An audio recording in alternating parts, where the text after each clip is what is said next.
I need an emphatic yes from you that you will repeal Obamacare. Why would I not? I need There's no. Early on, we were asked, is what you've done in Massachusetts something you'd have the entire government do, the federal government do? I said no. From the very beginning. No. What does it say about a candidate, though, who wrote an op-ed in 2009 saying that please apply what we did in Massachusetts nationally to an individual mandate, and then goes on the campaign trail yesterday and just lies? Ooh, that was Joe Scarborough. Just lies.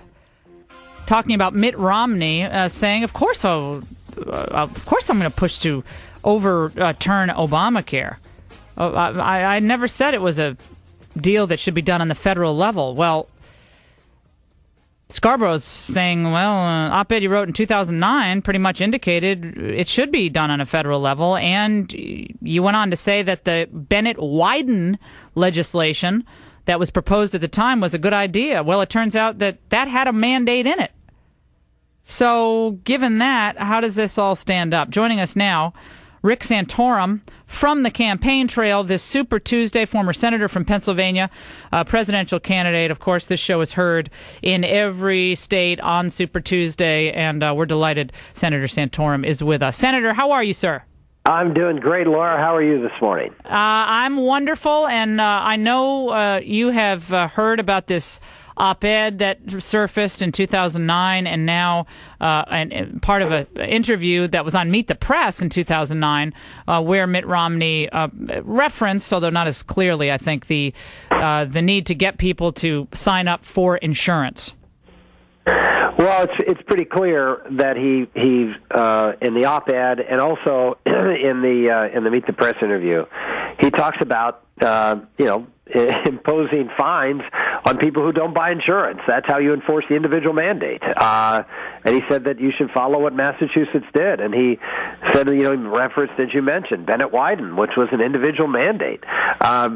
So he's repeatedly, throughout the course, it wasn't 10 years ago. It was in the midst of when Obamacare was being debated.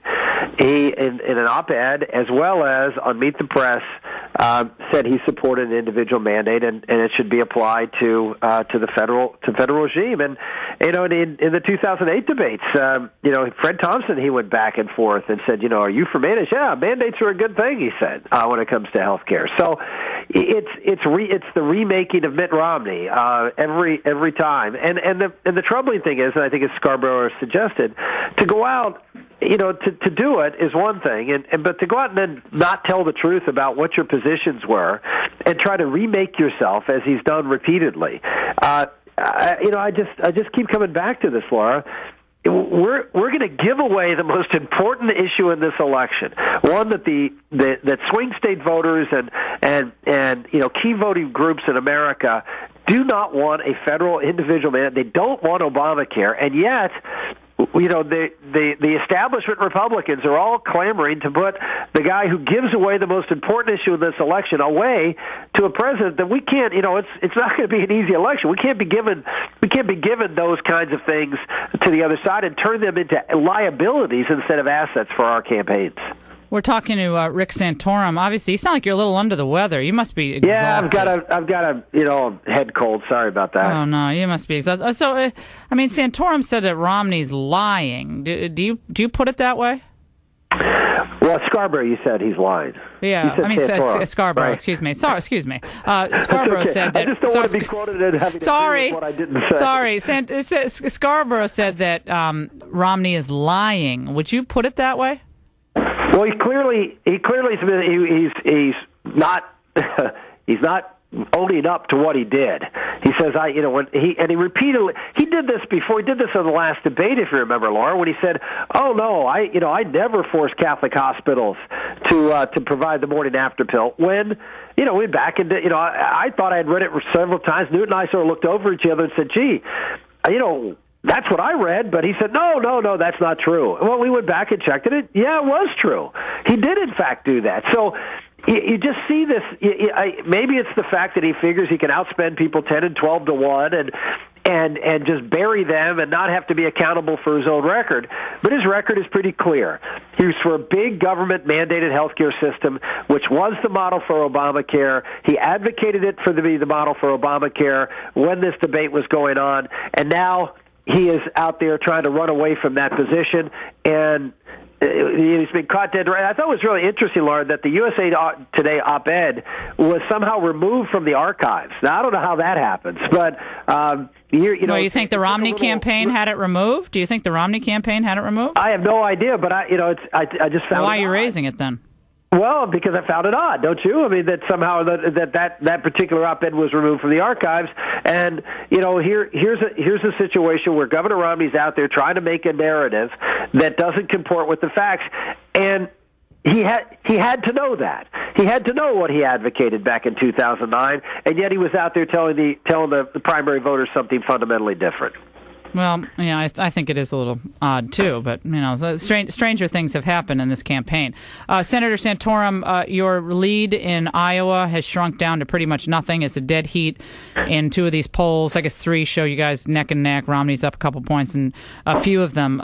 Is this a result of his win in Michigan, or do you attribute some of this to some of your own missteps? I'm just stating this for lack of a better phrase, but missteps on some of these social issues that have begun to swamp and reframe your campaign.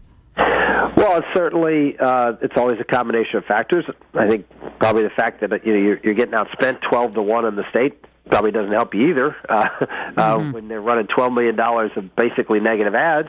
But that's the campaign you got to run. I mean, he has the money, he has the right to do what he wants to do, and he's certainly taken it to me there. But I'm actually fairly excited about the fact that in the face of someone running $12 million in campaign ads against you, that we're hanging in there as well as we are, given what you just mentioned, that the media's trying to reframe our candidacy, as well as trying to with Michigan, the Michigan win, and some others, that Governor Romney certainly has a lot of wind of his back. So we feel very good that the folks of Ohio is responding to the message that we're actually delivering to the people of Ohio, which is one of freedom and optimism, manufacturing jobs, and creating opportunities for everybody to rise, a strong pro-energy policy, and the importance of the nuclear family. And that's what we're out there talking about. And as I did today in APEC, in my APEC speech today, I've been out on the stump talking a lot about making sure we do not reduce the size of the American military. We don't apologize for our men and women in uniform, and we stand and have a strong, lean forward presence on the global stage. Speaking of that, security. Senator, I hate to interrupt you, but we have such limited time. Yeah. And do me a favor, don't use lean forward. That's what the MSNBC mantra. Remember, that's their new slogan. Lean forward. Okay. No, that just helps them. Right. I'm just teasing. It doesn't matter. But Senator, on this issue of this presidential election and how we're moving forward, the press clearly has been obsessed with this narrative of you're coming for people's contraception, you're coming to take it. You're practically breaking into these co-eds' rooms and taking their contraception. It's the most ridiculous thing. Of course, you heard about the Rush Limbaugh flap. It's obviously an attempt to get him off the air and so forth. And nevertheless, I don't use that term to refer to people, and it's not something I think conservatives should do, and anyone should do. Right. It's wrong, and he said it was wrong. But you, when you were asked about this, you said something like, "Well, it's absurd, and it's he's a political entertainer." And a lot of that stuff is absurd. George Will on ABC's This Week heard your response and some other responses. He said this. Mr. Boehner comes out and says, Rush's language was inappropriate. Using the salad fork for your entree, that's inappropriate. Not this stuff. I mean, and Rick Santorum says, well, what he said was absurd, but an entertainer is allowed to be absurd. It is the responsibility of conservatives to police the right in its excesses, just as the liberals unfailingly fail to police the excesses on their own side. Is it your role as a politician to police the right, I guess, in commentary and television and radio? No, I don't believe it's my job as as someone running for public office to comment on every talk show host or any talk show host or anybody else out there on the right. If it's someone who's who's running for public office, yeah, I think I have a responsibility of if someone goes off the deep end and says something, then yeah. But the idea that I'm now responsible for every talk show host and some outrageous statement that they make, and I have to comment on it and police them, I'm not signing up for that job. Yeah, I mean, it would seem that running the country would take up a lot of your time. Yeah, That's a lot of phone calls to make if you have to call everybody who's been offended by something that's been said or written. Well, like I said, I'm not going to do that. I'm not going to play the gotcha media that somehow or another that when someone on the right does say something that's out of bounds, that it's now all our responsibility to put them in line. And when someone on the left says it, it's just that boys will be boys. Yeah, well, when I was called a slut, I just laughed. I mean, I thought, I must be doing something right if Ed Schultz is calling me a slut. I just howled. Right. I just started laughing. It doesn't affect me at all. But that's, maybe I'm just an old tomboy, tough as nails skin, and doesn't bother me at all. But Senator Santorum, do you predict a win in Ohio tonight? Are you going to win this?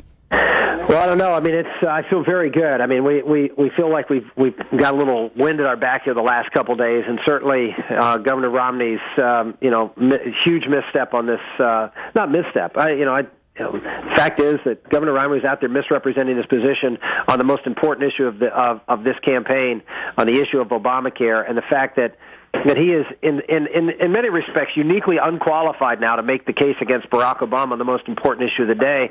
Hopefully the folks of Ohio and across the country will start looking at a candidate who actually can win by having contrast with Barack Obama instead of being in league with him for the passage of the biggest government overreach in maybe in American history. Senator Santorum, I talked to you months ago, really, it seems like 5 months ago, but it's just like 3 months ago, about the possibility of you and your old friend Newt, despite everything that's happened, forming some type of alliance together. If for some reason you don't win in Ohio tonight, Newt wins Georgia, maybe you pick up a strong presence in a place like Tennessee or elsewhere. Is it time to start considering you two coming together for the betterment of conservatism? I'm just reading my emails here, and people are asking me to ask this.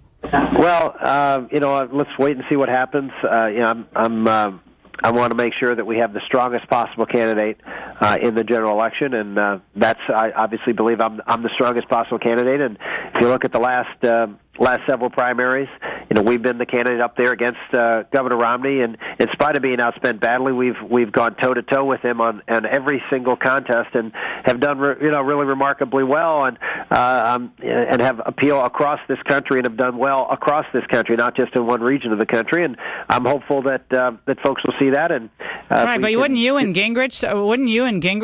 I mean, if you think you're the best candidate, you and Gingrich would be stronger against Romney and Rubio, right? Well, I mean, I'm not. This is way too premature for us to be talking about forming teams or doing something like that. Let the American voters, let the folks in these primaries sort this all out, and I'm confident we'll end up with the right candidate, and we'll have the best chance of beating Barack Obama. Well, does that mean you're going to be endorsing Romney at the end of the week? My producers are crestfallen here. They're all crestfallen. The last thing we need to do is nominate a moderate in this general election. When we nominate moderates as a Republican Party, we lose, and we've seen that continually. We nominate someone who can draw a principled contrast between the hard right, but you can't. You're not winning this by yourself. That's all. That's the concern. If you don't win Ohio, you're not winning this alone against Romney with Gingrich in the race, right? Well, that's obviously, that there are votes that are being siphoned off by other conservatives in the race. That's right. No, it's hard. It's.